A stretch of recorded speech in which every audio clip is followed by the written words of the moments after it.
Tom, how have you been able to travel? Like, what is it something that you do on an individual level, or it's a career thing? Funny that I've never traveled for pleasure. I've never traveled for pleasure. I really want to make this year travel for pleasure year. Okay. Mostly it's about work, different assignments in different parts of the world. I was going to tell you that on my way back from Rome, yeah. I made an air hostess drunk on the plane. Do we need to go to PG? No.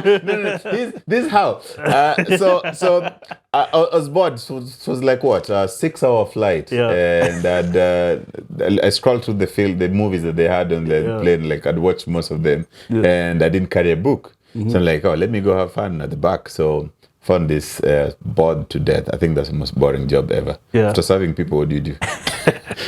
For them, they're speaking. So I told them like, hey, let's play a game. So I know all the capital cities in Africa, Asia, and Europe, and you guys travel a lot.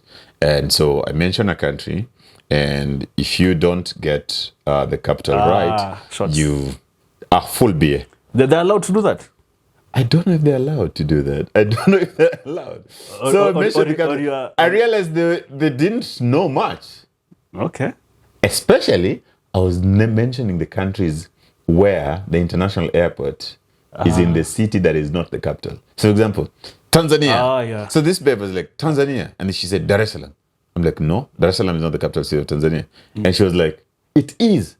We land there. Yeah, you land there, but it's not the capital city of Tanzania. He's like, no, my ex was actually from Tanzania and he lives in Dar es Salaam. I'm like, no wonder he's your ex. No wonder you were exed. You don't know the capital city of your boyfriend's country. So shout. She's like, get out of here. Just go. Which airline is this? This is KLM. KLM. Yes. Yeah. The Dutch. Dutch, yeah. Well, awesome, man. Yes. Where do you get the confidence from? Where do you get the confidence from?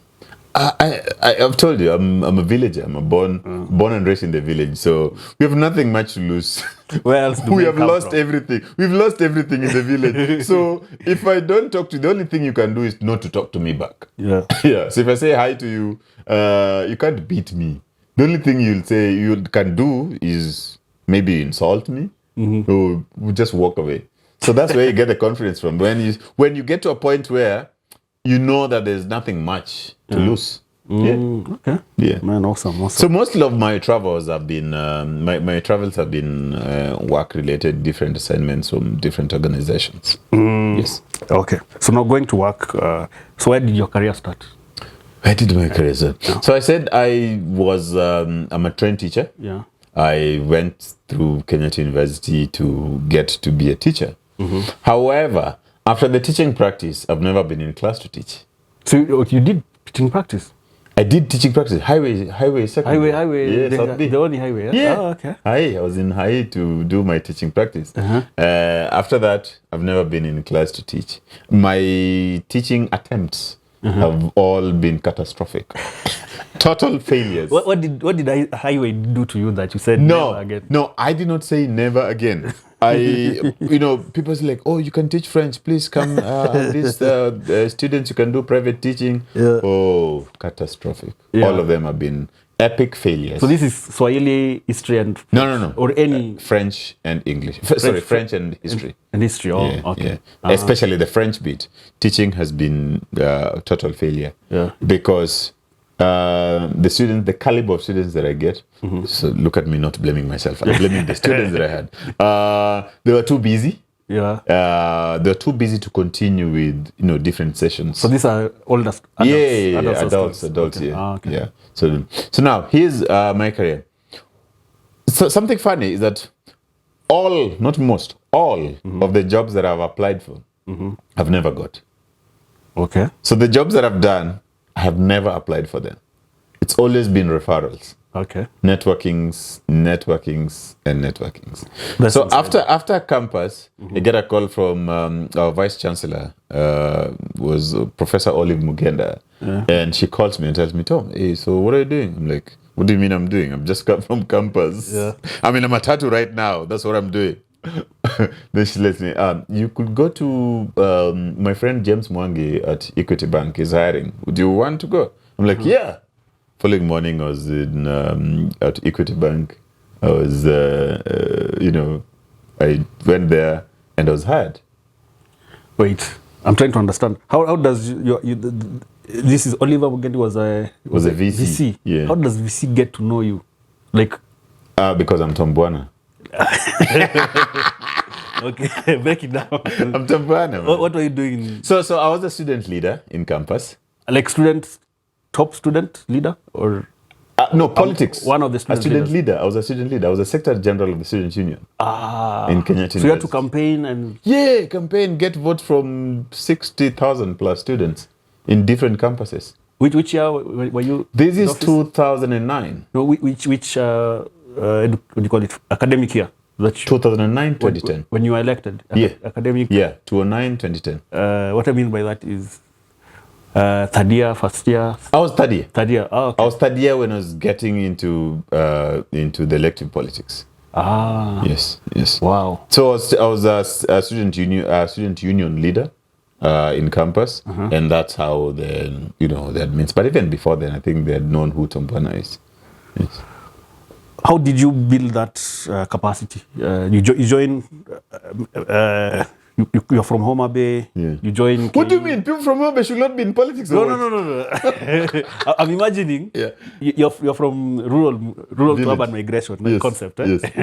Yes. You probably feel. And then you come in and crack the city. Like it's 2 years later you are a student leader. I know. There's that saying that what Jogola shamba liiki mjini. Yeah, exactly. But then when I immediately joined campus, I wanted to be a part of it because I'd been traumatized by the city. Yeah, the buildings or what? No. Here, listen to this. In high school, I was really traumatized by the city in this way. So Form 1, I get into Form 1 and because of my height, there's this stereotype of like, oh, you can play basketball. Yeah. So the only qualification I had was what? Height. Height, yeah. So I go into the basketball court and they trained. In my own assessment, I was really good in this new sport. So then when it comes to, outings and games days, especially outings to go play elsewhere, those girls' schools, I was never selected. They only selected people who could speak Sheng. My villageness, I didn't have the slang to play basketball. Nairobi people selected themselves. Nairobi and Kisumu guys, Yeah, they selected themselves. They select themselves. And I was like, this is not good. This is unjust. So then I decided to quit basketball because of this, Discrimination. Yeah. You're not city enough. So you're traumatized by Nairobi people. Yes. Hence so I went to play rugby and handball where they welcome me with my villageness. They welcome me there. So coming to the city, I was like, no, I'm not going to face this thing again. Yeah. So I have to fit in instantly. Okay. By the time we were finishing first year in campus, people thought I was a third year. How did you fit in? What did you do different? I think most of it's about attributes from my older brother who also came into the city and fit in instantly. So he was here, there, everywhere, and that's what I took up. Get into the city and talk to everybody and get into clubs. Mostly those clubs, Red Cross, Rotary. We used to call it Rotaract in campus. It was called Rotaract. So got Rotaract. There was another Model United Nations. Yeah. Yeah. There was another one for Mababi. What was its name? Isaac. Those ones who behave like their deputy Jesus. Are you an Isaac? No, I couldn't handle it. Isaac. I'm like, who are these guys? Yeah. So getting into those kind of clubs made me get closer to the city more and more. Yeah. So that's how I got to know people. On Sundays, go to Christian unions. On Saturday, goes with the SDAs. So basically, you're everywhere. Go to the common rooms, watch football. You had this confidence before, or did something that came over time? Did I have the confidence before? Or it was fake it till it happened? No, I wasn't faking it. It was just you because the thing is, if you fake it, at some point you'll wear crash, off. I wasn't faking. I think it's just inborn. So you didn't have it in high school, though? I was vice school captain in high school. Okay. I was in drama club in high school. Ah. I was in journalism club in high school. Okay. Yeah. But you still make it? Primary, did I have it? I think so. Okay. Yeah. So you didn't still make it in the basketball team though? yeah, you had to bring that. I didn't have the language. I was too village to be in the basketball team. You had the wrong accent, eh? I had the wrong accent. For the bus. Yeah. Please, any Form 1 trying to make it to the basketball team? Samsheng. Yeah. Kidogo. Get the accent, man. Get the accent. Yeah. Get the accent. Awesome. So this is you've gotten a call from Mugenda. A call from Mugenda. Why Equity? You had not done anything related to banking business. But you see, another thing is, I look at students in campus at our time, even today. When you see a banker, you think that's the biggest career in the world. You see them in nice suits and, serious people. Yeah. And then Equity was doing this project of, not Wings to Fly. It was something about paying school fees. I don't know the name. Yeah. But they did some mentorship program in our campus in KU, where they were giving you internships immediately after campus. You get internship and then you get a job. And we all aspired to work for the bank at that time. Yeah. Equity did a lot of projects in KU, I have to say, at that time. And it was really an inspiration. So I get a call from Uganda, and then I go and get a job at Equity. Now, Equity, I went for training, 2 weeks of training, and then 2 weeks deployed at Ongata Rongai branch. Rongai. Yeah. So I used to live in Imaradaima and go to Ongata. That's a long process. It's long, but I was against traffic every day. In the morning, you're going against traffic. In the evening, you're against traffic. Easy. Yeah. And it's cheaper that way whenever you're against traffic. So that is now you are a bank teller or what? Yes, I'm a teller, seated there and counting cash, people depositing and people withdrawing, and then there's this suit from Isili you're wearing. Equity would give us 20,000 shillings called grooming loan. So because they know you're from the bush, get some outfit. And you just went to Isili. You go to Isili, you buy some oversized suits there, and then you go to Tuskys supermarket to get some 2 decent ones. At 3,000 shillings, you'll get a nice decent suit from Tuskys. Rest in peace, Tuskys. Rest in peace. Then you go there, the bank there, you sit. Bank basically opens at what? 8 a.m. Yeah, 8 a.m. and closes at 4. 4? Yeah. But you stay until later. So that's the thing. So Equity has this thing of prayers in the morning for the bank tellers. Prayers? Yeah. I think the branch manager was just too godly, man. So we come in at around... before 8? That's 7? At 7, you're supposed to be there. Pray for like 20 minutes. What are you praying for? Like praying for the day? Pray for the day. Pray for your lives. I think I did most praying at Equity. So you guys are a family? Yeah, we're a family. Then the bank closes at 4, Sindio? Yeah. You just close the door, not your work. Yes. And then there's still a zigzag in the banking hall. Yeah. That time there was no seating. There was people queuing. Yeah, people queuing. Yeah. And Equity had so many people. Yes. It's Ongata Rongai branch. Yeah, that's crazy. The earliest I ever left that branch was around 7 p.m. Well, yeah. Otherwise, it was around 8:30, 9 p.m. Because after the queues, you have to do your, what do you call this? Reconciliation. Thank you. You do your recons, 9 p.m., boom. You guys are out. You only have, Sunday. But that Sunday, you are basically using it to think about Monday. Monday, yeah. Yeah, there's nothing. Because like, I did the banking for 2 good weeks. Only? And I retired. I thought you were going to have some conversation around this. No. You just killed the vibe, man. So, after 2 weeks... Why did you leave? Is it you leaving or what happened? I left. I had a meeting with myself. On Sunday? Yeah. I told myself, no, Think about Monday. This is not you. Because as a bank teller, you were not creative. There's nothing... We don't bring your creativity here. Yeah. You're supposed to pay people and deposit for people their chums. There's nothing for thinking, yeah? I looked at myself, don't do this thing. How long did I do this? I said, no.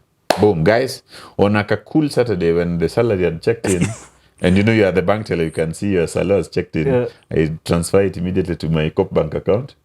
And then that's a Friday evening. I go chapa my drinks vizuri. On Saturday, I show up at exactly 8. These guys are like looking at me like, are you okay? How late do you come to the bank? Then I'm with my resignation letter. Drop it at manager's office like, boom. Tom Bwana out. It's been real. It's been real. Awesome. That guy looked at me like, you're such a potential. There's a lot of growth in this bank. Yeah. We're opening branches. You can be a branch manager. Look, this guy looks at me as a branch manager. I'm like, dude, I'm out. That's a step up. I'm out. So I resigned without a job, without nothing. I'm just out. A week later into my joblessness, someone calls me, called Catherine Kasavuli. Oh, wait. You are being called by people that are on top. Yes, yes. My name is Tom Bwana. What do you mean?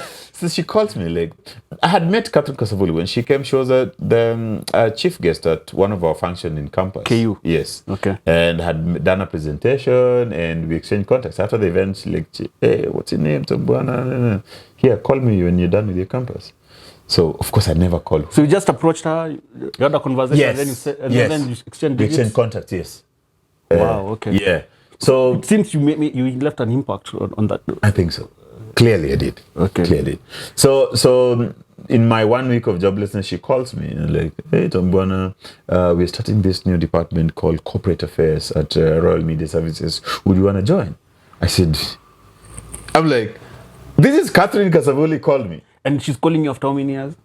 No, it's just like what? I'm just fresh from campus. She called me like some 3 months.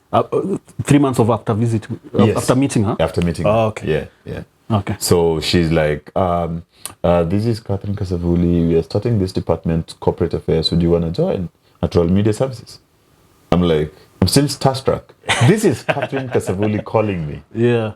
How many people get called by Catherine Kasavuli? I only know you, man. I'm like, yes, ma'am. I would love to join.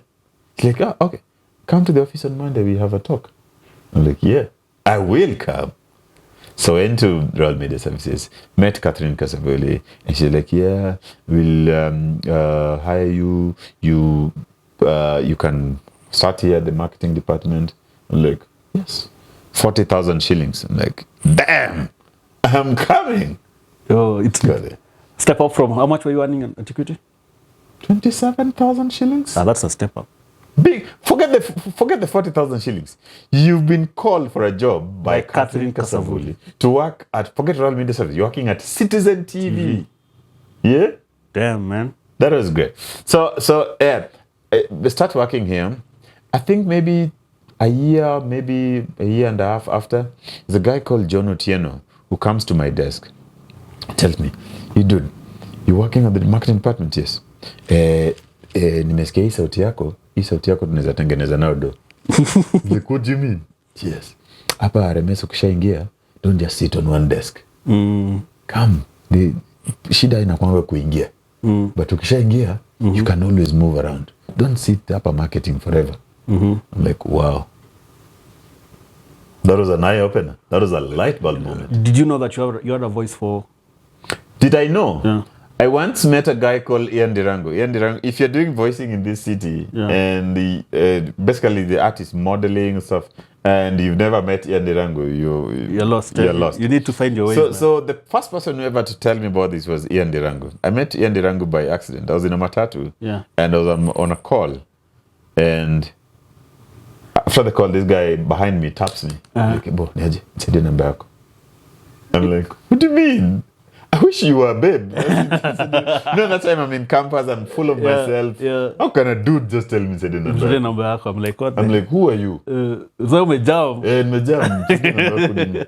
And then if you look at Ian Dirango, where's he jam sana? He's such a nice guy. So I give Ian my number. And he didn't tell me who he was.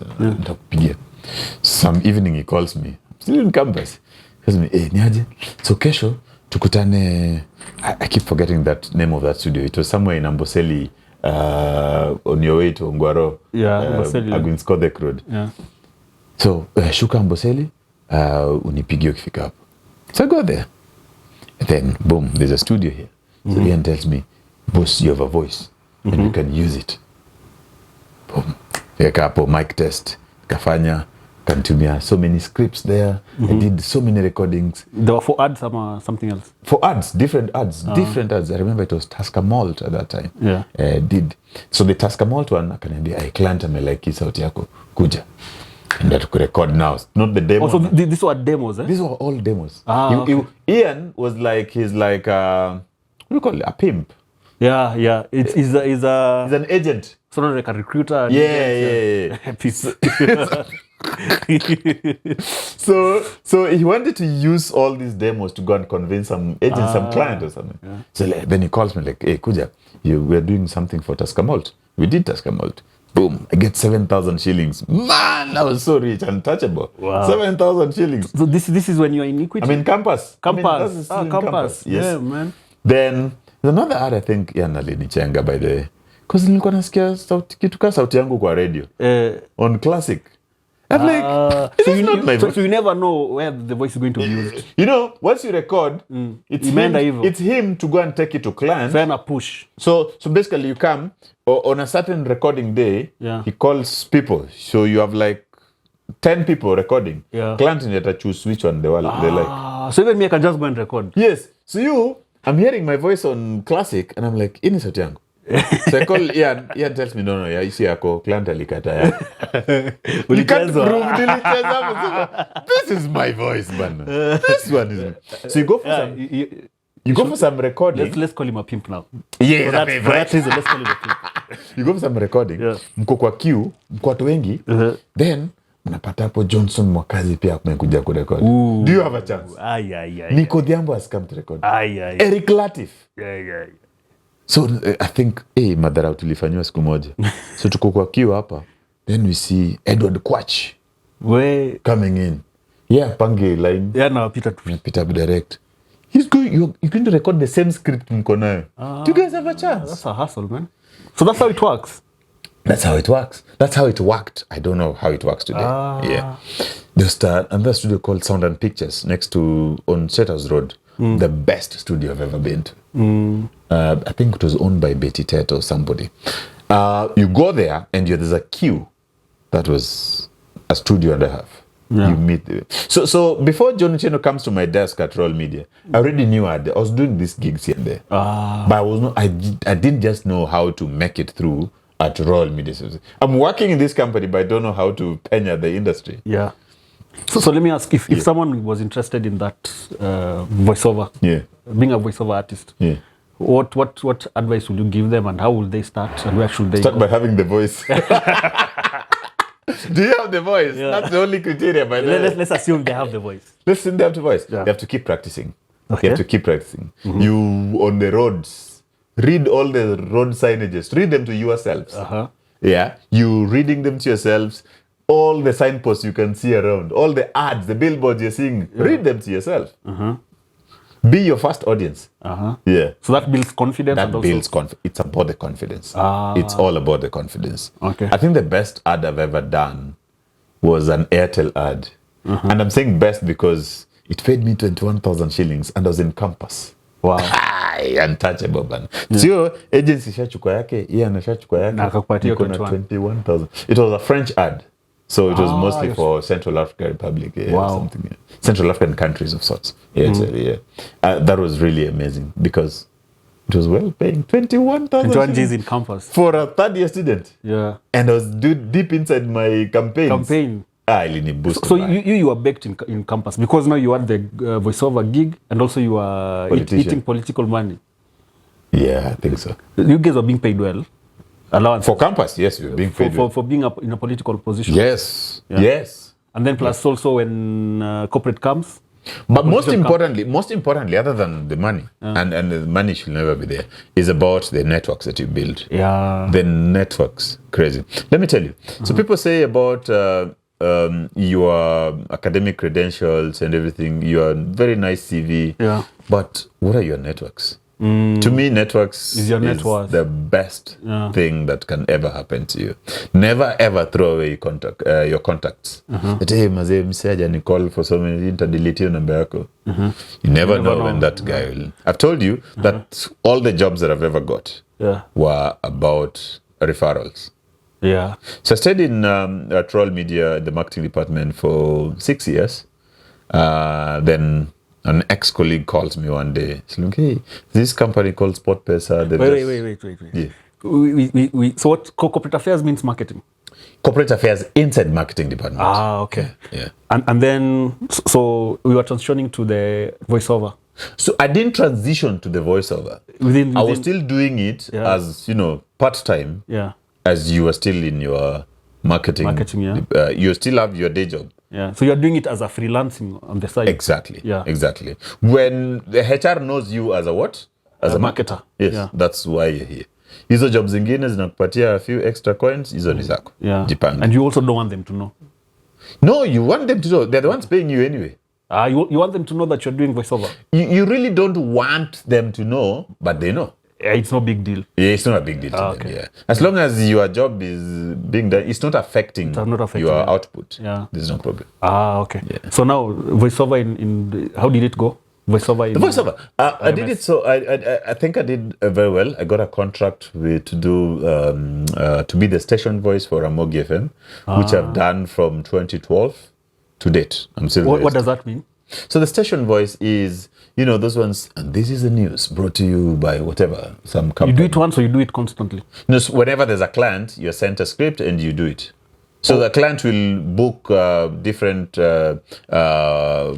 assets, different, what do you call them, sports across the day. Yeah. And it's for a limited time because of their budgets also. So once they do for 3 weeks, then they change another client, comes in. It's about the client booking. Yeah. So you do those ones. Awesome. So like, this is the news brought to you by Omo. Yeah, stuff like that. So now you do it for ads now? Yes. Okay. Commercial ads. So you are the station voice. Ramogi started when? Ramogi started when I was in high school, 2005, I think. So that means there was someone else doing it before? Yeah. Someone else doing it. Okay. Yeah. What are the challenges for voiceovers? What are the challenges of voiceovers? Do they have any? you just don't overdrink so that your voice goes. You don't lose the voice. When you're hungover, just safeguard your voice. Yeah, safeguard your voice or anything. What are the challenges?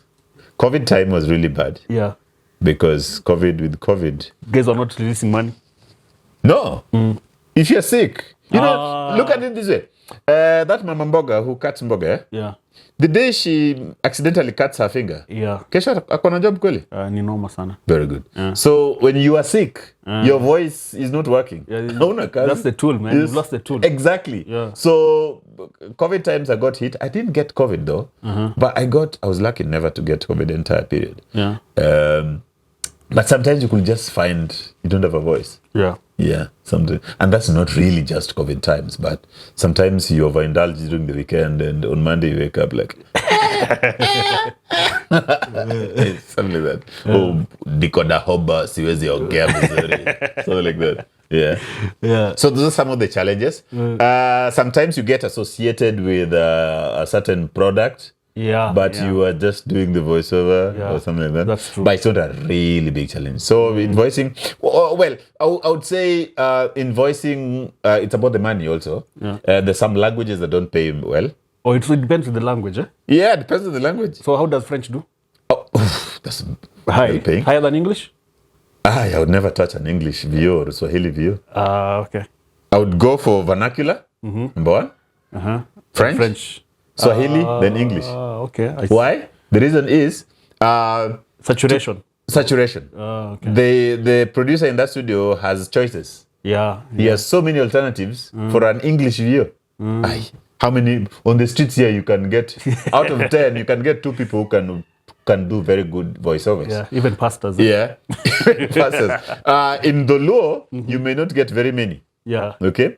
In English, even fewer. Yeah. Swahili, few. In English, you can get many people. Many.